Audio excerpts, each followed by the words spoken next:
Having somebody manage my email list professionally, whoever it might be, is probably a really good idea because they can bounce a lot of ideas off of you, not just with email, but with all the parts around it. I had some clients that have some amazing results, like literally 5xing just from some strategy that we implemented around the emails in addition to the emails themselves. There's a million different ways you could get started. And a lot of people get caught up on that. They say, what's the best one?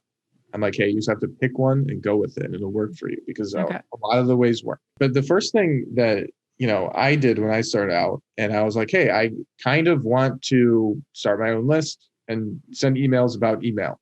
And at first, and maybe some of this is more like qualitative and I'll get to more tactical stuff here in a second. But the first thing is like, hey, it's completely okay to have a list. Because at first I was like having super imposter syndrome and it was like, I'm a kid and there's people who have sold like hundreds of millions of dollars worth of stuff and I've not sold that much. And should I even start one? Yes, you should, because it turns into something amazing and you can't possibly start going down that amazing path until you actually send an email. So just do it. Now for anybody who's got more of like a product and they're like not having any mental blocks around being a coach or whatnot.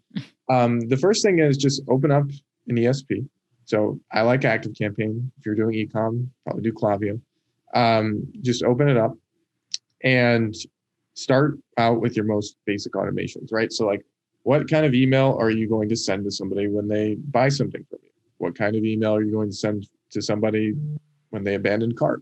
And just get the basics built out. Like, don't stress over the super fine nitty gritty details. Just get started, get something in there. And then the next most important thing, which kind of applies no matter what your business is just honestly pester some of your friends so you have somebody to write to, because that's what keeps you motivated to write and gets you actual feedback when you're sending to a real human instead of just like practice writing on yourself. So pester some friends. I did a lot of that at the beginning back when like hardly anybody knew who I was. And it was kind of funny, but a lot of those people are still on there now. And we chat about it sometimes, how new I was. But just get some practice writing. And then at that point, it kind of just goes into general marketing principles, right? So like, how are you going to build a list? Well, the most obvious way that a lot of people don't want to hear is paid advertising. And the reason they don't want to hear it is because it's got the word paid in it. Yes. But that's the most consistent way, right? And we could sit here and talk about offers and what makes a good offer and, something simple, specific, answers a pain point in a certain amount of time, has credibility, scarcity, all these things we can talk about. I think that's a whole nother conversation, but just having a great offer to add people to your list, whether it's buyers only, or maybe you've got opt-ins, there's so many different things that can work, but just pick something. Talk to myself, talk to Maria, talk to somebody who's, doing well, and has set up like successful online businesses before, and find a strategy that works for you. Yeah.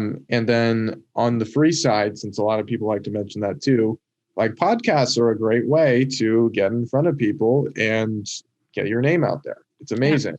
Yeah. My friend Austin Dixon actually so for myself, it's obvious, right? Like I'm a coach of sorts. So it's like the benefit of me being on a podcast is directly obvious. But for Austin, he has an offer in the hair loss space. So he helps you regrow your hair. Now, he actually used this really, really crazy thing where he runs traffic to a podcast that he was on and it converts like crazy. So you never know. And I don't want to like give away too many details or anything. Maybe he could be on here at one point, but I'll let him do the talking. Podcasts are amazing. There are other like free ways to get reach as well. You can like get articles these days about a product or a service, or yourself as a coach.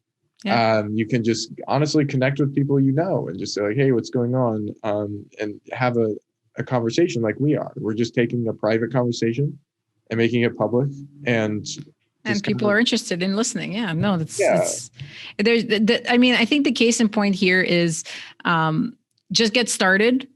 And, if you have a small budget, use it to try to collect some, paid ads through Would you say when you're doing like a paid ad strategy, like we're not talking about huge budgets here. Let's say you have $1,000, okay, you're just starting out, you want to throw $1,000 at something. Would you say split it over a couple of platforms? Like what budget's too small in your opinion? And this is just for email list creation. Like I'm not talking about selling anything, just getting people on your list. Like how would you say, would you put $1,000 on Facebook or 500 on Facebook, 500 on LinkedIn, or like what would you do just anecdotally for your business? So one thing I've learned a lot lately from launching my own offers is that you want to get one traffic source dialed in first before you move on to other ones. Otherwise, okay, spend a lot more time and money on each of them, which in turn is a catch-22 because when you do that, it pulls away from the other one, and then the whole business is a kind of a crapshoot from there, and you have to reevaluate things. But I would say as far as picking a platform, you just have to kind of think about which platform is right for you. And aside from paid advertising, like for example, I tried this thing on Instagram for a while where I could like try to find people who are interested in writing email copy and like do some lifestyle stuff. And it was the worst idea ever. And maybe that can change over time as I get more and more into coaching. Right now, I'm still focused on B2B. Maybe that'll change. I don't know. I also threw some money at TikTok just to try and like, if something goes viral, whatever. And my team does a great job on that, but it's kind of, not great for me. For me, like having a personal Facebook profile where I just like post in groups and just connect with people in a very genuine nature. And I'm not trying to be salesy. That is the best thing I've ever done. It's better than any paid advertising I've ever done. The second best thing I've done is Facebook ads. Now, granted, it's getting a little bit harder. I'm restricted already. There's ways around that. Hopefully Zuck isn't listening, but at the end of the day, it's like Facebook ads are very hard to beat. A lot of people do well on YouTube. I have a lot of clients who do well on YouTube. I manage their list, but I haven't figured out YouTube for myself. Okay. So I want to make sure I manage Facebook first. And then once I get that, I'll hop into YouTube. But Facebook for me is just, I've had so much success there. So I'm going to double down on it. I do feel like email is just an important medium to kind of talk one-on-one, because for me, I'm not doing anything to get the emails. Like people are coming to me through like they're reading my blog or they're seeing me on my podcast and they're just wanting to subscribe. So it's like, it's almost like waste not to reach out to them on a personal level. Hope you found today's session valuable. If you have any questions for me or just want to connect, please feel free to visit my website, mariasparagis.com. That's mariasparagis.com.